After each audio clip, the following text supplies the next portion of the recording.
The days of toy collectors. In this maelstrom of decay, ordinary men were battered and smashed. Men like Max Overnighter, a burnt-out, desolate man. A man haunted by the demons of his past. A man who wandered out into the wasteland looking for obscure Batman collectibles. And in that blighted place, he learned to live again. I also remember another man. A man in a tracksuit top and a jockstrap bottom with a baseball hat. Lou in his hair. His name was Lou. The Lord Lou Humongous, he called himself. I have a motorcycle with a dude on the back. He wasn't humongous at all. And then there was the doctor. Humongous. You should have done this with a hockey mask on. You should have done this with a hockey mask. Where's your hockey mask? Did you have a hockey mask you could have put on for this one? I know everybody can see it, but we should run the video later. You should with a hockey mask. That would have been awesome. You come out with like shirtless. Shoulder pads with some spikes on it. Yeah, that's right. As you can guess from my steel helmet with a spike. Accent, we're going to be covering the Road Warrior. This one's very exciting. I'm just going to say this, and we'll let you guys jump into it because I can tell everybody's chomping at the bit. But I just want to say it's exciting because last night I happened to be watching this incredibly horrible film called Alibaba and the Seven Saracens. It's a really bad 1964 cheesy film, and when we read this article, I realized that the guy who produced it, Samuel Z. Arkoff, the same guy that did The Road Warrior, also did this Alibaba and the Seven Saracens. But I guess you had to start somewhere. Just a little coincidence there, but I'll leave that over to you guys. Take it away. Well, yeah, the American International Pictures released Mad Max in theaters in '79, and they talk about at the beginning of this article that it was a massive hit everywhere else except the United States. And I don't know if that's because, number one, they dubbed the movie into English, even though all the actors were speaking English, just with Australian accents.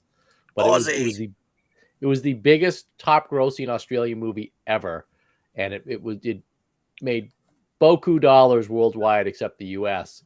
But I guess there was enough faith in it from Warner Brothers that they were like, all right, we'll finance a sequel. You've proven you can do it, and so hence The Road Warrior. And I think this article focuses mainly on interviews with Byron Kennedy, the producer, and George Miller, the director of The Road Warrior. And again, this is one of those articles prior to the movie itself coming out where they sort of discuss their influences around the film and what the film itself is about. They should have left the damn Australian in it. They should have just left it that way. You know? Yeah, well, it's funny. It's Mel Gibson with an Australian accent, right? Before he sort of... You never see that again. Yeah, right. Exactly. That was a one-shot deal back in the day. Aussie, Aussie, Aussie. Oi, oi, oi. It was a great movie. You can totally get why it would be such a big hit in Australia. I mean, it was a great movie. It was that kind of post-apocalyptic type of a feel again, kind of a totally different look at what a future would be, and the fact that so much of it was shot in Australia, and so many, the Australian actors, and something where I just was noting here that even the music was done by a guy by the name of Brian May, and when I first saw that, I'm like, Brian May from Queen, and I'm like, no, not the guy from Queen, but it's he was a musician, composer, Australian, actually, from a place called Adelaide in South Australia, a place where a good friend of ours is also from, who happens to also be a musician. So g'day, fella. Yeah. G'day, fella. Let's not go so far. So Danny G, if you listen to this one, hey, Danny Gates. He's an acquaintance. He's someone that we randomly talk to on the internet. But randomly. I did not know till daily. Yeah, I did not know until this moment that it was not Brian May from Queen, because I've had the soundtrack record since the 80s. I bought it. I'm a big soundtrack. I've always loved movie soundtracks. I had it, and I thought that I knew something that nobody else knew. I'm like, ooh, Brian May from Queen did the music for Road Warrior. And Max, you have just shattered the illusion for me. I'm sorry, sir. But as a matter of fact, I was looking at it because, I I don't have the soundtrack, and I didn't know, but I was looking at, and one of the things when I'm looking at, a lot of these, and probably movies, a lot of movies. I mean, going back to the old black and whites, the movie soundtracks, or Dracula, or when they added the soundtrack, and to whatever movie it is, there's so much where that musical score adds the ambiance, that takes you in an emotional place. So I start looking at some of this, because I remember being really into like bands like Tangerine Dream that did a ton of soundtracks for movies in the 70s and 80s and stuff. So when I saw, I happened to look down, who did this music, and it said Brian May. I'm like, wow, but I had to look, and this was Brian May, that's an Australian, from Adelaide. Actually, he passed away in Victoria, in Australia there. So different guy, not the guy from Queen. As a matter of fact, that's what I put on my notes here. Brian May, not the guy from Queen. Similar accents, Max, would you say? Similar, but probably. They'd probably be able to chat and understand each other, mate. It's interesting that you mentioned Tangerine Dream, Max, because I don't know when this episode is going to air, but we were discussing The Thing earlier, and that John Carpenter was slated to direct Firestarter. Tangerine Dream did the score for Firestarter. Yeah, well, I'm always going to bring up Firestarter. That's my thing. Okay, can I have that, guys? Get off that. For those of you who can't see it, Max has an orange tangerine like sweatshirt on. Right, so that's right. It's all falling into place, Max. You're doing a good job. It's all falling into place. That's right. It's going to be the do androids Tangerine Dream replicants. Sheep. I always thought that Tangerine Dream and Vangelis sounded very similar, because they were all like sort of electronic type music, and I think they bring that up in, we're going back to an old episode, but Ridley Scott mentions how he loves Vangelis because he's sort of new to the music scene with his electronica and synthesizers. Yeah, the electronica, the that whole, and I think when it makes sense to have for those types of movies to have that kind of music. Now, the music from Brian May totally different, because this is more of a thump, bring the adrenaline level up kind of a thing. So the musical approach that Brian May took is totally different than like, say, some of those others that we were talking about, because this is more of a metal, future, aggression and all of that. Yeah, and it's interesting when they interview George Miller, they talk about his influences, and of course, like most of these guys that made science fiction or horror, he was influenced. He loved watching the Saturday morning serials like, The Phantom, or he talks about The Phantom and Galahad. He loved comic books. He loved like old Western movies. And I mean, The Road Warrior it's a post-apocalyptic film, but it's definitely set up like a Western too. Max is the lone gunman coming into town to help the townsfolk against the savages out in the desert type thing, whether they're the bad gunmen or whatever they are. And it kind of reminds me of Shane sometimes at times, like the storyline, but I really love it. And this is probably my favorite.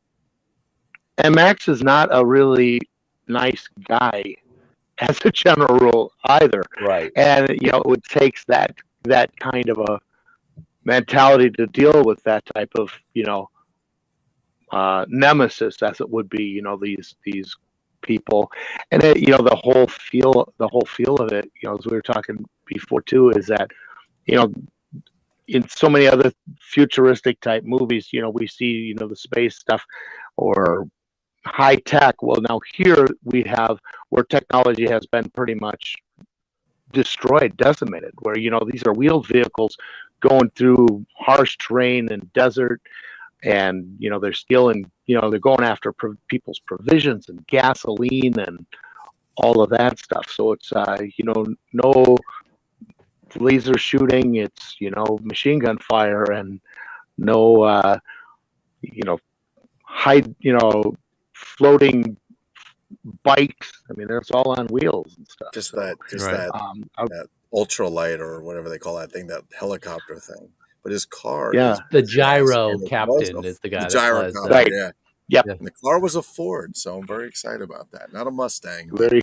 yeah, it was a Ford. Well, they talk about in the film that was what was so popular about it, is that Australia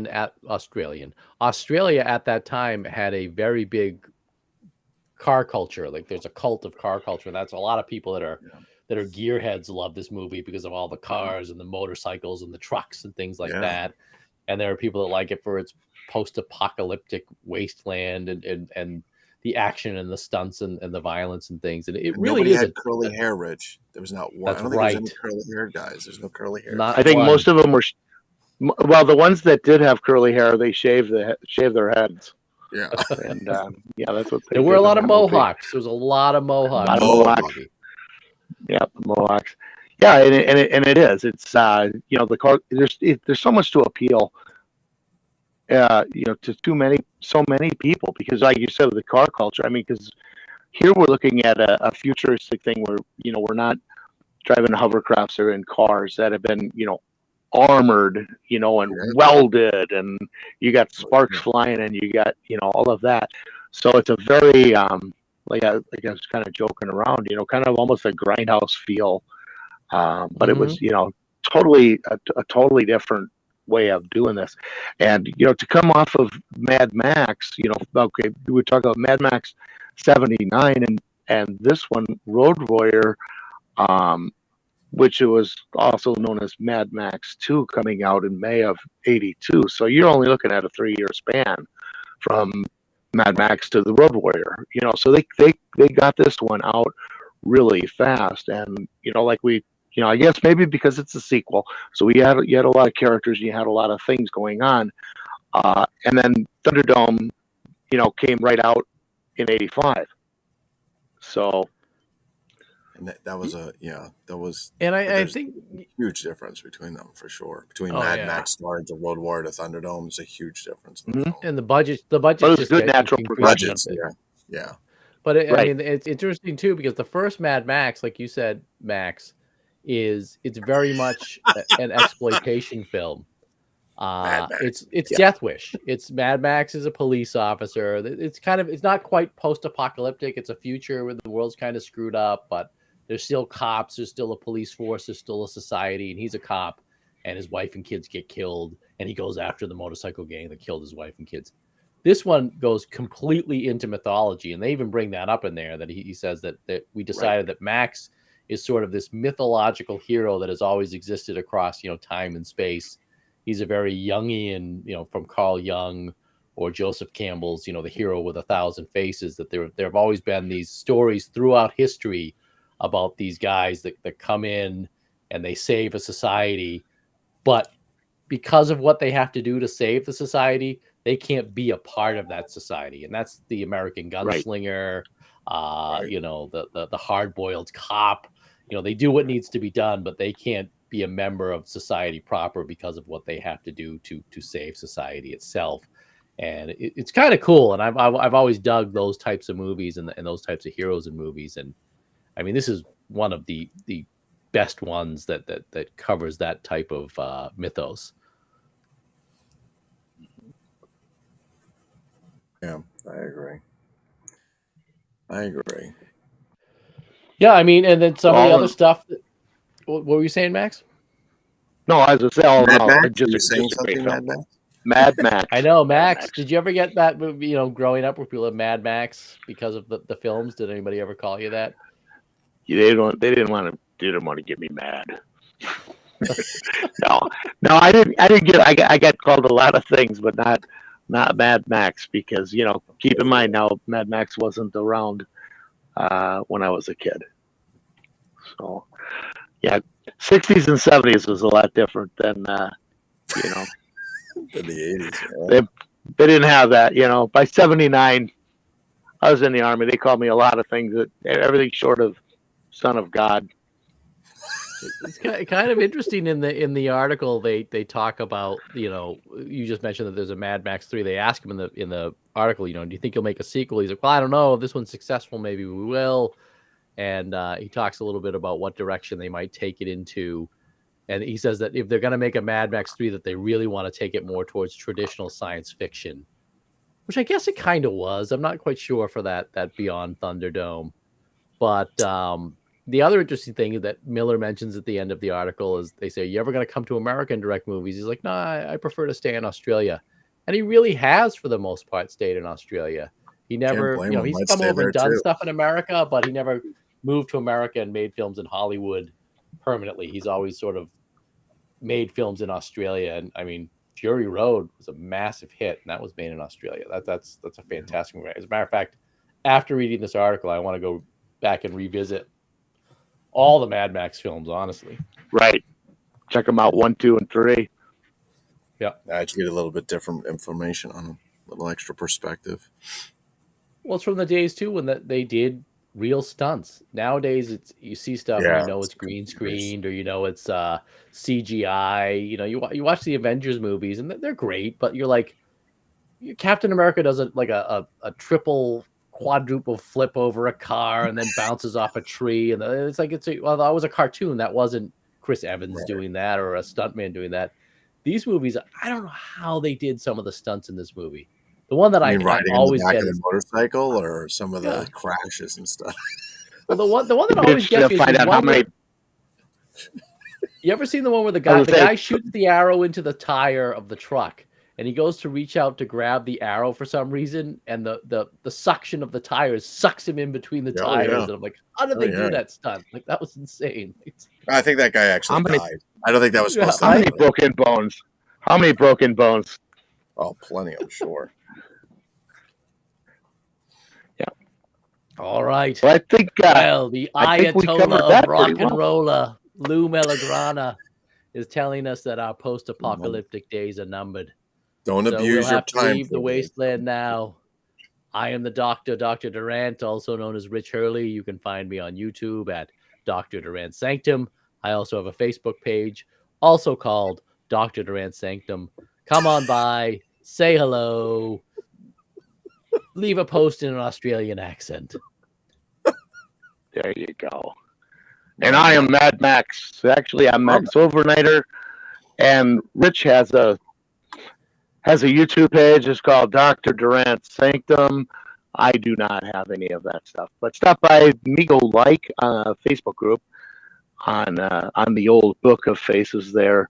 You also find me lurking around some of the other sites. Happy to be here with the guys chatting it up. And I am Lewis. I am Lou Melagrana. Apparently, tracksuits and baseball caps at times, but very happy to be here with these two guys doing this. We always enjoy talking it up and talking about these really fun topics and kind of revisiting things that were in our past. And it's fun to look back sometimes and say, "Holy shit, was that so long ago?" But find us on Facebook, Amigo Like. Find us on YouTube, My Amigo Like, or wherever you want to go. But again, thanks everybody for listening. I hope you enjoyed it, and be ready for our next podcast. And we are.